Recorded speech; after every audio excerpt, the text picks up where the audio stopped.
Estamos aqui em mais uma entrevista do Biombo Escuro, dessa vez com o diretor do filme Fortaleza Hotel, diretor também do filme Greta. Bater um papo com ele aqui sobre o Fortaleza Hotel, especificamente. E começando a falar sobre o filme, eu entendo que ele foi feito no laboratório, o roteiro dele. Como é que foi esse processo? Como também que vocês incluíram a atriz sul-coreana no filme? Toda essa questão da imigração sul-coreana. Olha só, esse roteiro ele parte justamente dessa migração sul-coreana para o Ceará, que começou há uns 10, 15 anos, por aí, mais ou menos. Esse roteiro ele foi escrito e proposto ao laboratório pelos roteiristas Isadora e Pedro. Naquele período, já estava um pouco diminuindo assim essa questão da migração coreana, mas ainda era mais forte do que é hoje.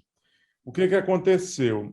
O estado do Ceará se associou a algumas empresas privadas e entre elas empresas coreanas, acho que uma empresa coreana, para a construção de uma siderúrgica numa cidade vizinha aqui, a Fortaleza, a mais ou menos 50 quilômetros de Fortaleza. Durante o período de construção dessa siderúrgica,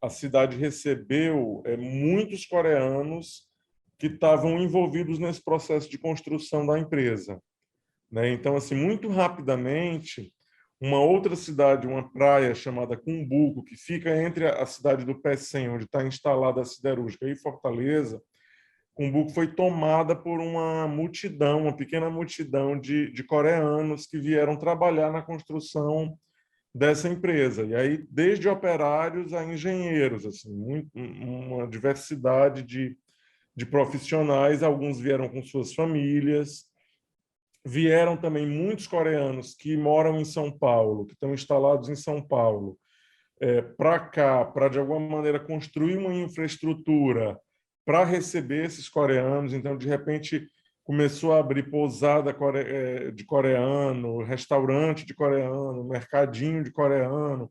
Então, criou-se uma comunidade coreana no Cumbuco e isso, de alguma maneira, motivou os roteiristas a criarem uma história em que contasse um pouco, ou de alguma maneira, o encontro dessas duas culturas a partir dessa experiência cearense, né? Desse histórico da presença coreana no Ceará. Eles propuseram para o laboratório, esse projeto foi desenvolvido durante 6, 7 meses, mais ou menos, que é o tempo que dura o laboratório. Eu, nesse período, não estava envolvido ainda no projeto, mas o Maurício Macedo, que é produtor executivo do filme, já tinha trabalhado comigo no Greta, já me conhecia e achou que eu poderia me interessar por aquela história que estava sendo desenvolvida ali no laboratório, que estava sendo escrita ali naquele roteiro. E me apresentou uma das versões, assim, acho que a última versão do roteiro escrita ainda dentro do laboratório. Aí eu me interessei enormemente pelo assunto. E aí, a partir da saída dos roteiristas do laboratório, eu me juntei a eles para não necessariamente uma reescrita, assim, no sentido de mudar muita coisa, mas uma reescrita no sentido de fazer com que aquele roteiro se aproximasse de mim também, sabe? Assim, como diretor, que de alguma maneira incorporasse um pouco as coisas que eu pretendia, o meu ponto de vista a respeito daquela história. E aí a gente trabalhou no roteiro mais uns 2 anos, talvez. Ele sempre escrevendo, mas sempre numa troca ali comigo. E, e é isso, assim, a história surgiu dessa maneira. Ah, legal. Não, aqui no Rio também não sei o certo se houve imigração sul-coreana em massa por aqui, mas tem muitos mercadinhos sul-coreanos aqui pelo Rio também. Eu queria te perguntar como foi o trabalho em si com a atriz, assim, você como diretor, como foi a comunicação, assim, foi em inglês, como é que foi? Foi em inglês, assim, mas ela fala inglês melhor do que eu. Ela morou nos Estados Unidos na final da década de 70, 80, início dos anos 1980. Ela morou ela tem uma formação, ela estudou na Universidade de Nova York, então ela morou alguns anos, bastante tempo em Nova York, e fala inglês, assim, um inglês que está um pouco enferrujado, porque faz muitos anos que ela já saiu dos Estados Unidos, e o meu inglês é muito fraco, assim, eu leio melhor do que falo, mas a gente tinha um intérprete, uma pessoa que nos ajudava ali na comunicação, e ela é uma atriz, a gente ensaiou bastante, conversou muito antes da filmagem em si, então existia uma construção já de referência, de repertório, a gente já tinha dividido muita coisa sobre as cenas todas dela, né? O que eu pensava, o que eu esperava, o que eu pretendia, o que eu propunha para ela nas cenas, e ela também já tinha, ela é uma atriz muito propositiva, e ela já tinha colocado também muito do que ela pensava em sala de ensaio, e isso de alguma maneira facilitou o processo no set de filmagem. E ela é uma atriz muito aplicada e muito disciplinada também. Acho que tem uma característica cultural dos orientais, de certa maneira, nesse sentido.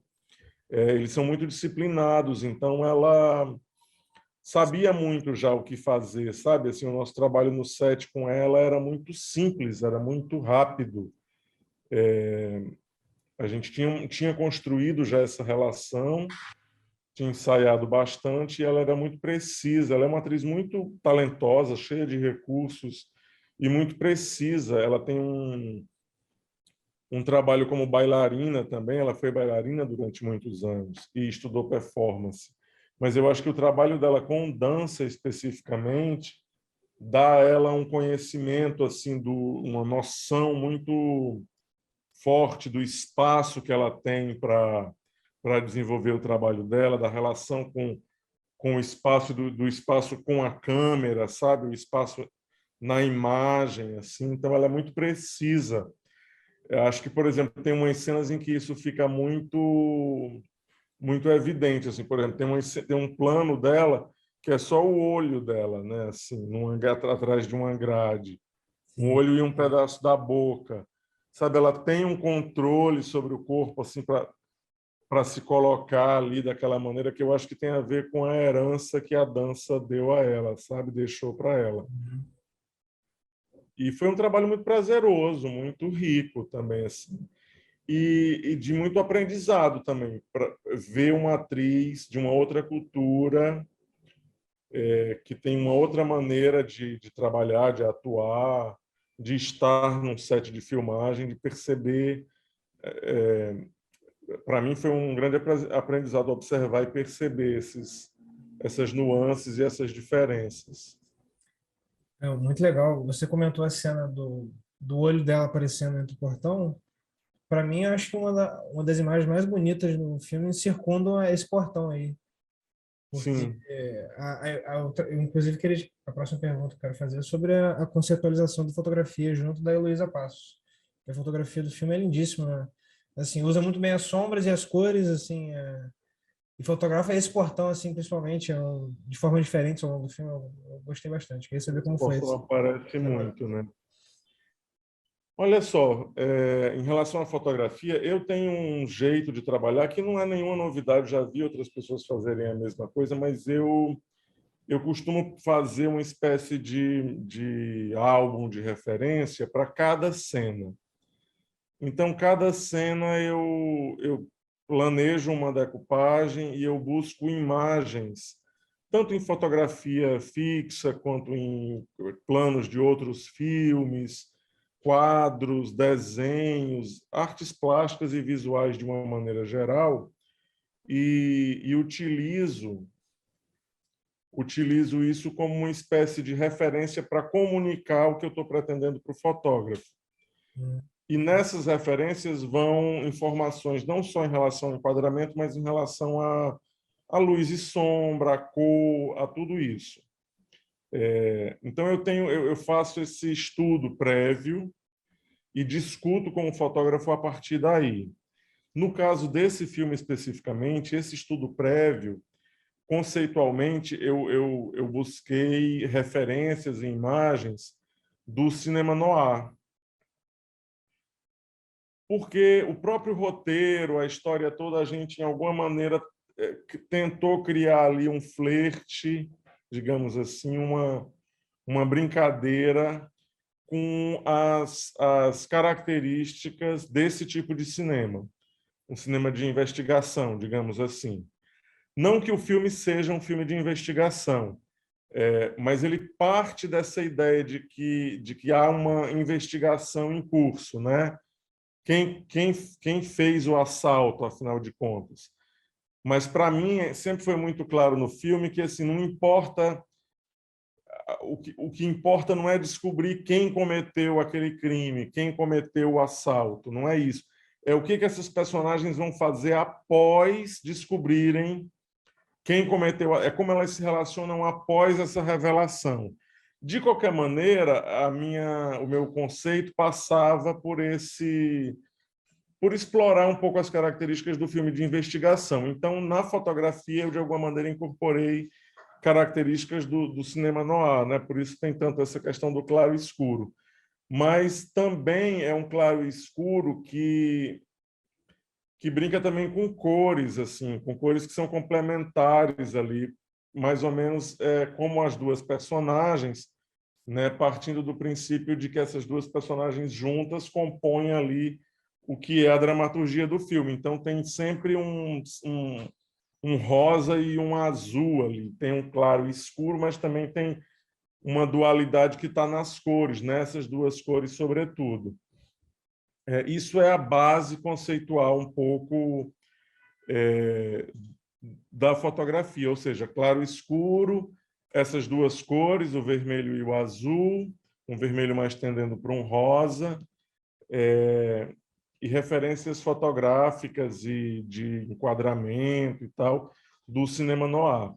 E isso a Elo, de alguma maneira não, de uma maneira muito brilhante, muito bem feita, assim, traduziu na fotografia que você está citando aqui, que está dizendo que gostou, né?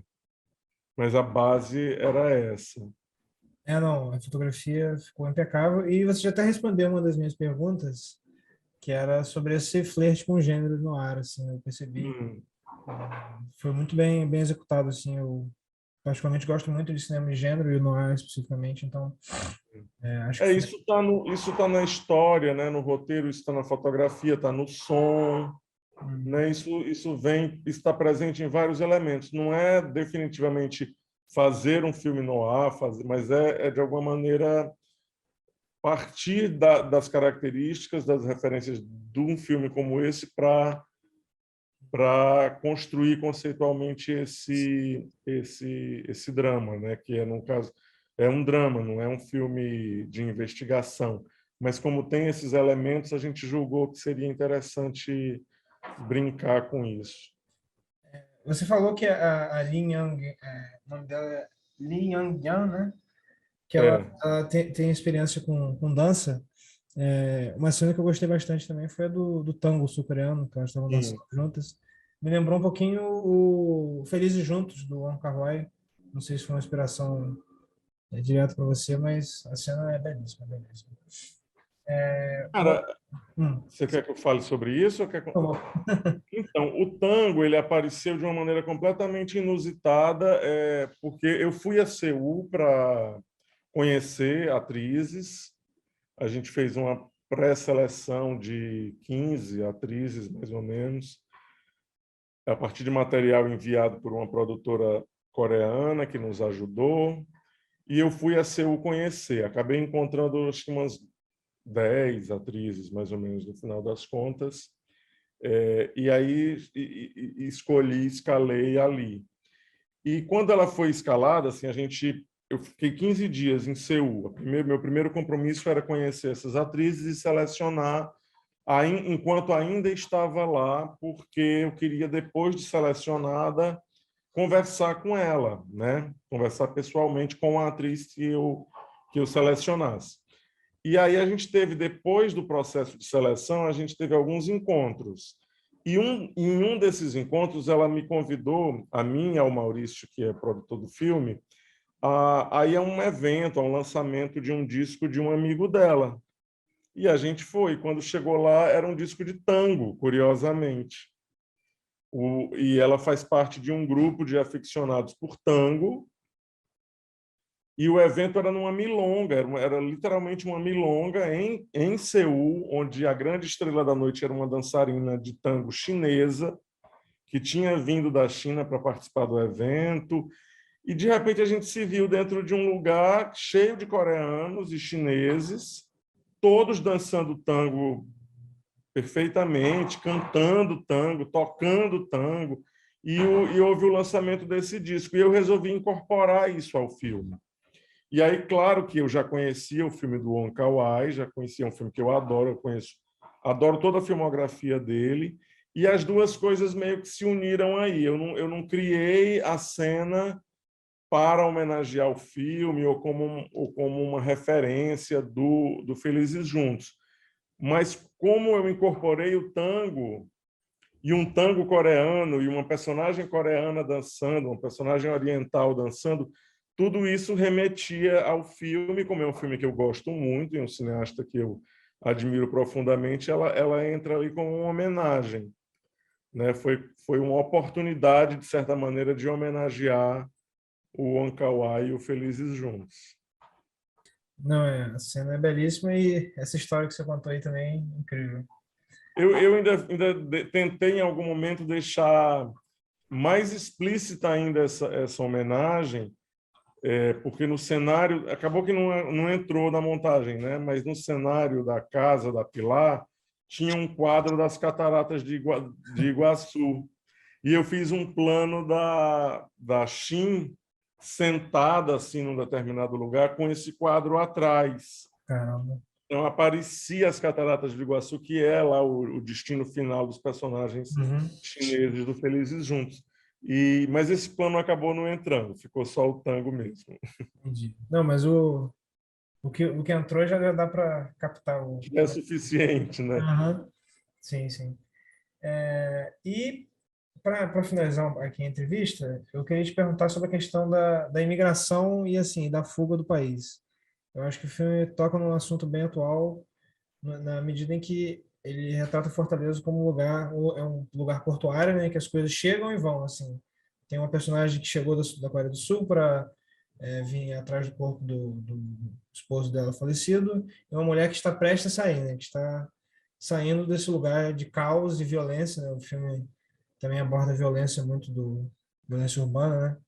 Então, eu queria saber se você acha que esse filme dialoga muito com esse momento que o Brasil vive, que acho que mais do que nunca as pessoas estão querendo sair daqui, estão querendo fugir porque devido ao caos interno que a gente vive. Tiago, infelizmente, sim.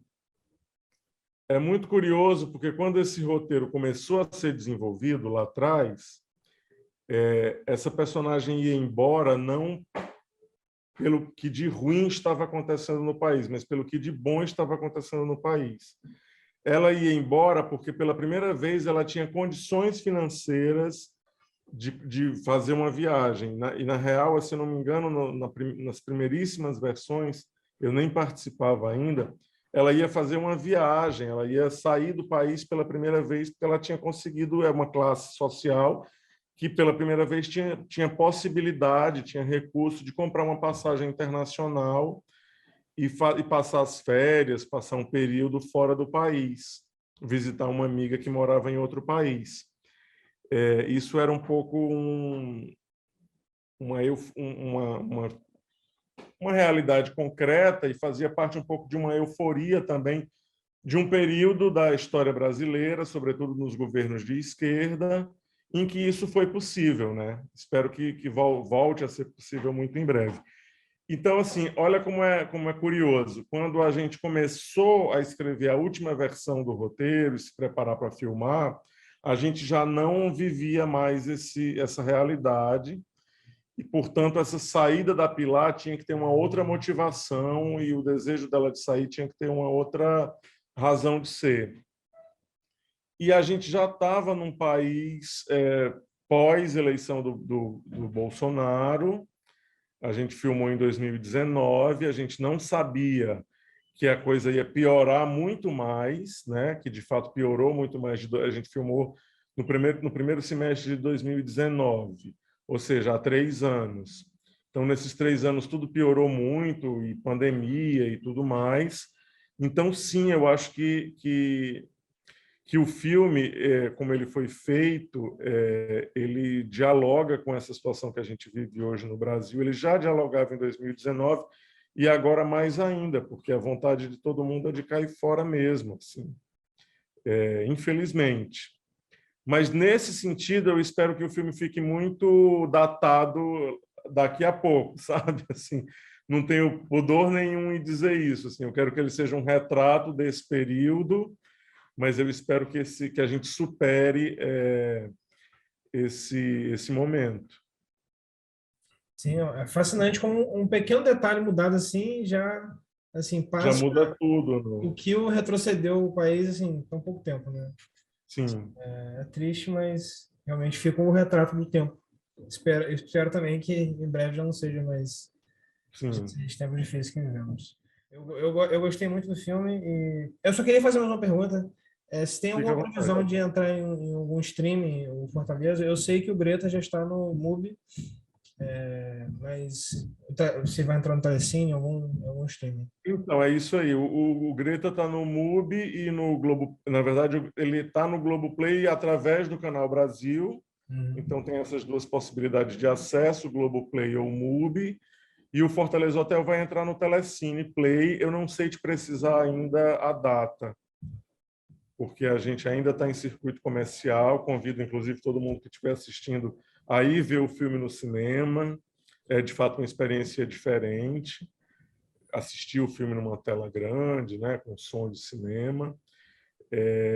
Mas, em breve, quem não puder ir no cinema, em breve vai poder conferir também na TV, em casa, no computador, como der. Mas eu não sei te precisar a data ainda, mas convido você e as pessoas que estiverem nos assistindo a ficar atentos às nossas redes sociais, tanto da Vitrine Filmes, que é a distribuidora, como a minha pessoal, quem quiser adicionar é Armando Praça sem cedilha, falando de Instagram, né, que é a rede social que eu uso.